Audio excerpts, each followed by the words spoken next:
websites. Mine's johncharter.com. His is paulkaiser.com. You can see all of his other amazing fine art work that he does. He's got a studio in downtown Los Angeles, and that's his main thing. And this is another medium that he chooses to work in.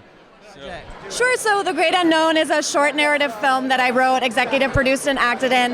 And it's a story about loss and the great mysteries of life, specifically pregnancy loss.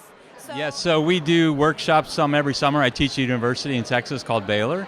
And so Dave has worked on a lot of those, and I said, hey, we got another one, let's shoot a short. And so that's part of it, is I wanted to write something fun. And the premise of the story is it's about a 12-year-old boy who's got a super overprotective mother. Well, at first, the bassist frontman, Omar, he calls me up and he's like, hey, I got this crazy idea. I said, what you want to do? He said, I want to do an all-black punk band. I said, absolutely.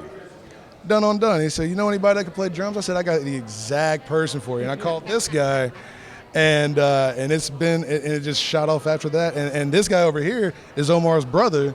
He was already in the wings anyway, but he was doing other stuff musically, and lately he's been able to hop on with us. Always talk to the person next to you on the airplane. That's right.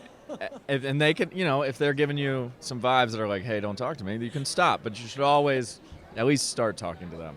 You never know who you're going to meet. Yeah. That's a great piece of advice. That movie, Midnight Return, you can get on iTunes and Amazon.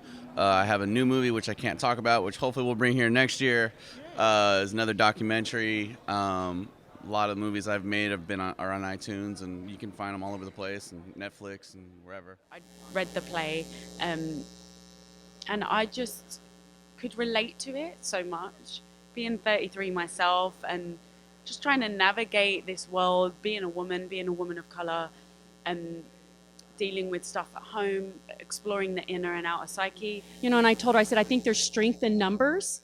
So it helps her feel a little less alone, and that we're all in this together. And that's the purpose of this film. If we can touch one person, it sounds corny, but it's the truth, right? So it gets me emotional.